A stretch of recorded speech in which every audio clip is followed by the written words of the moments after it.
नमस्कार दोस्तों, आप देख रहे हैं न्यूज़ नशा और मैं हूं प्रदीप बालरोडिया।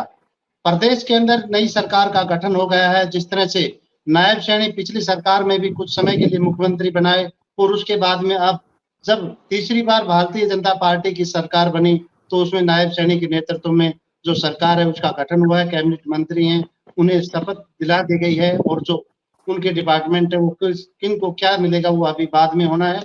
और किस तरह से आज एक वीडियो भी सामने आया जिसमें राव नरवीर सिंह जो अधिकारी हैं उनको फटकार लगाते हुए नजर आ रहे हैं। इसके साथ ही सीएम का भी एक बयान सामने आया जिसमें उन्होंने जो अपराधी हैं उनको चैलेंज किया है और उन्हें कहा है या तो प्रदेश को छोड़ दे या सुधर जाओ, इस तरह का उन्होंने कहा है। तो आज हम चर्चा करें कि नई सरकार के जो तेवर हैं वो किस तरह के रहने वाले हैं। पिछली बार जो 5 साल जो सरकार थी या उससे पहले जब सरकार थी उसमें और अब में क्या बदलाव देखने को मिल सकता है। और जो नया गठन हुआ है उसमें ये कहा गया है कि 36 बिरादरी के जो लोग हैं उन्हें शामिल किया गया है। परंतु जिस तरह से महिलाओं की बात की जाए तो सिर्फ 2 महिलाओं को ही मंत्री का जो पद दिया गया है, इसको लेकर भी चर्चा होगी। हमारे साथ में वरिष्ठ पत्रकार केवी पंडित जी हैं और इसके साथ ही हमारे साथ में करमवीर जी जो वरिष्ठ पत्रकार हैं, इनसे हम चर्चा करेंगे। और सबसे पहले मैं केवी पंडित जी के पास जाऊंगा क्योंकि सर आपने लंबा समय पत्रकारिता में रहा है, आपने अनेक जो सरकारें हैं उनको देखा है और उनके अंदर किस तरह से महिलाओं को सम्मान देने की बात आती है। जब मंचों से जो नेता है वो कहते हैं कि महिलाओं को उनका पूरा हक मिलना चाहिए, उन्हें कभी 33% आरक्षण की बात की जाती है और पिछली सरकार में 50% तक महिलाओं को आरक्षण की बात की जो दावे हैं वो किए गए। परंतु जब महिलाओं को सम्मान देने या पद देने की बात आती है तो यही जो सरकार के अंदर बैठे लोग हैं ये ही महिलाओं के साथ भेदभाव करते हुए नजर आते हैं। जिस तरह से जब अब कैबिनेट बना है जिसमें 14 जो कैबिनेट में जो मंत्रियों को लिया गया है, परंतु इसमें देखा जाए तो सिर्फ 2 महिलाओं को शामिल किया गया है। इसको लेकर भी राजनीतिक जो गलियारे हैं उनमें चर्चा है। तो क्या कहेंगे सर, जिस तरह से महिलाओं को इसमें कम जो सम्मान मिल पाया है, इसको लेके क्या कहेंगे? देखो, ऐसा है कि राजनेता जो कहता है वो करता नहीं और करता है वो कहता नहीं। जी तो कथनी करनी में राजनेता के अंतर रहा है, यही यहाँ दिखाई दे रहा है साफ साफ कैबिनेट के जी फॉर्मेशन में।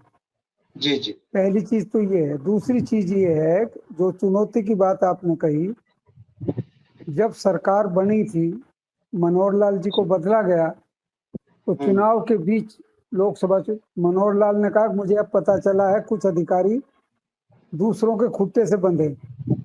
जी और फिर विधानसभा चुनाव के बीच में नायब सिंह सैनी ने भी कहा कुछ अधिकारी उनके पेच खींचने पड़ेंगे हमें। इसका मतलब उनकी शिकायत ये थी अधिकारी उनके साथ हैं कि नहीं। अब मुख्य चीज ये है, सरकार के सामने चुनौती है। पहली चुनौती तो ये है अब 2 लाख नौकरी देनी। दूसरी है महिलाओं को 3100 रुपये पैसा महीना मिले। अभी ये क्राइटेरिया तय करना किस महिला को, किस वर्ग की महिला को ये पैसा मिलेगा। अभी तक जो मेरी जानकारी उसके अनुसार तो ये केवल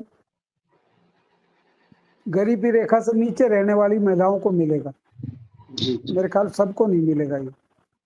तीसरी चीज है इनके सामने जो है 3,71,000 का घाटा है, करोड़ का। वो घाटे में सरकार आर्थिक तंगी में गुजरेगी। तो विकास कार्यों के लिए जो वादे किए इन्होंने, विकास की नदियां बहाने की बात कही है इन्होंने, 1947 में विकसित राष्ट्र बनाने की बात कही गई है। मुझे लगता है यही इनकी सबसे बड़ी चुनौती है और काम करना पड़ता है ब्यूरोक्रेसी को। टकराव में ब्यूरोक्रेसी को टकराव तो पैदा कर लिया, रिजल्ट ओरिएंटेड भी लेना पड़ेगा ना। कहने से बात है कि ये घटना है, ये कहना कि यहाँ से छोड़ जाओ, 2-4 क्रिमिनल को मारना पड़ेगा, सख्ती भी करनी पड़ेगी। वो कोई व्यवहार में तो है नहीं। आए दिन शिकायतें मिल रही हैं बलात्कार की, मर्डर की, धमकी देने की, पैसा वसूलने की लोगों को। ये सारी चीजें भी देखने की बात है। सरकार ने जो वादे किए उनको कार्य रूप कैसे दिया जाए और कितनी जल्दी दिया जाए, जनता की अपेक्षाएं हैं। एक ही काम में थोड़ा सा इन्होंने जल्दी करी है, वो है इस समय धान की फसल मार्केट में पड़ी है, उसकी खरीदारी इन्होंने तेजी से करवाई है। और उसमें ये भी अधिकारियों को निर्देश दिया है, अब धान जब किसान लेकर आ जाओ तो तैसे तैसे ले लो, उसको खरीद लो। जी 17% मॉइस्चर की बात कही गई, वो अब कितनी पूरी होगी, कितना धान खरीदेंगे, कितना धान नहीं खरीदेंगे। कल मुख्यमंत्री ने कैबिनेट के बाद अपनी मंत्रिमंडल की उसमें ये गिनाया था कि धान की इतने फसल ले ली, इतनी मार्केट में है, इतने के पैसे दे दिए, वो फिगर दी थी इन्होंने। अब जी वो बात थी, फिर ये भी साथ में कह दिया रिजल्ट आ गया 2400 के 24,000 already Haryana public service commission, subordinate service commission ने उनकी सिलेक्शन कर रखी थी, चुनाव की वजह से रुकी हुई। जी तो अब वो इन्होंने करनी पड़ेगी। गरीबों को मकान प्लाट अलाट करने की थी, उनके साथ कुछ पैसे देने की बात थी, वो भी चुनाव से पहले इन्होंने नई घोषणा में 7,000 प्लाटों को दिया, जो गुड्डा सरकार में दिए गए थे और अभी तक लटक रहे थे। अब फैसला इन्होंने खुद लेना पड़ेगा, किस क्राइटेरिया में क्या है, सर्वे कितने का आया, किस तरह की कैटेगरी के लोग हैं, इनविटेशन मांगी जाएगा। और कोई भी, अब इन्होंने 2 लाख नौकरी देनी है, 50,000 पुलिस वालों की भर्ती करनी है। अब वो भर्ती एक दिन की प्रक्रिया तो होती नहीं, महीने 2 महीने 3 महीने की होती है, कानून के अनुसार सबको मौका देना पड़ता है। अब इन्होंने एक समस्या और पैदा कर ली, अब जो एससी कोटे में जो आकर आरक्षण था, उसमें भी आरक्षण दे दिया अति पिछड़ों का।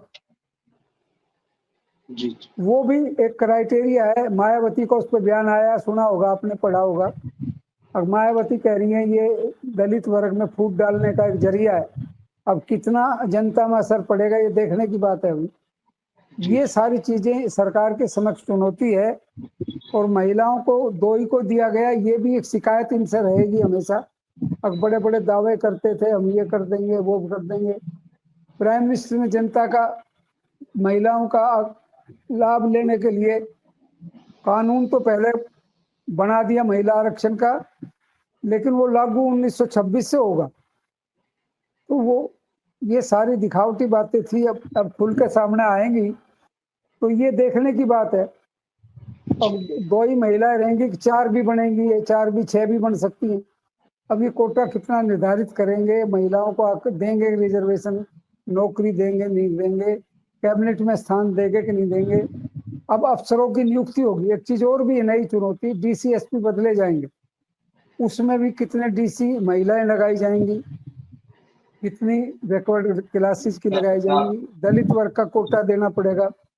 ये सारी चीजें अभी आने वाली हैं सरकार ने, अब उनका रूप देखने की बात है। एक चीज ध्यान रखना चाहिए, इस बार अपोजिशन 37 की है, तगड़ी अपोजिशन है। अगर अपोजिशन जिद पे आ जाए तो सरकार को नाक के चने चबा सकती है। अब राहुल गांधी 90 पे 99 पे पहुंचा है, लेकिन पार्लियामेंट में बोलता है, सारी पार्लियामेंट में तहलका मच जाता है। तो हरियाणा में भी ऐसा विपक्ष का नेता बनाया जाना चाहिए जो नरम तबीयत का नहीं, घर से तैयारी करके आवे, अखबारों में पढ़ के तैयारी नहीं होती।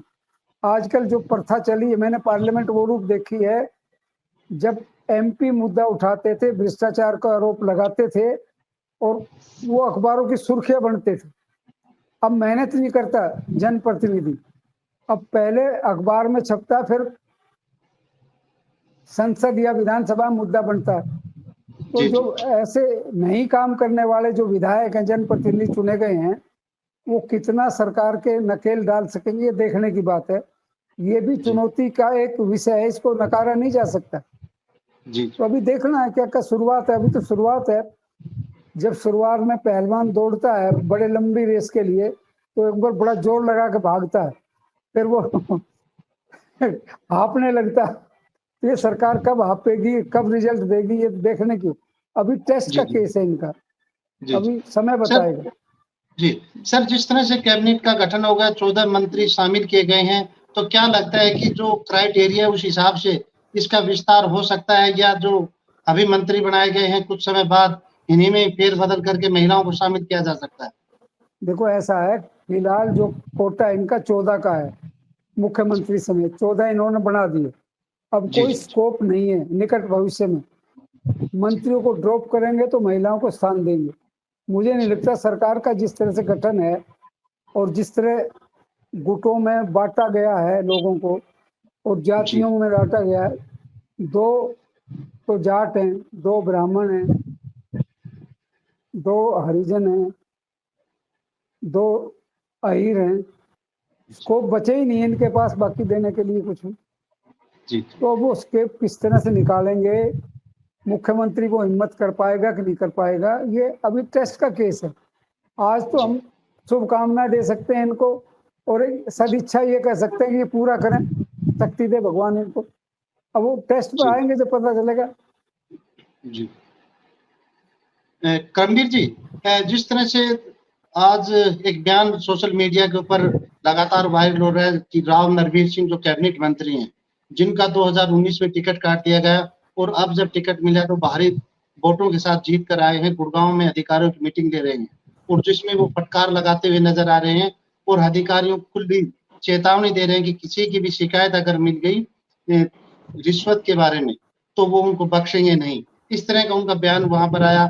उसके बाद में आपने आरती राव का जो कार्यक्रम था उसमें भी आप रहे। तो जो अभी कैबिनेट के जो मंत्री बनाए हैं उनके जो तेवर अभी देखने को मिल रहे हैं, क्या लगता है कि आने वाले 5 साल में जो हरियाणा में जो सरकार का जो स्वरूप है किस तरह का रहने वाला है?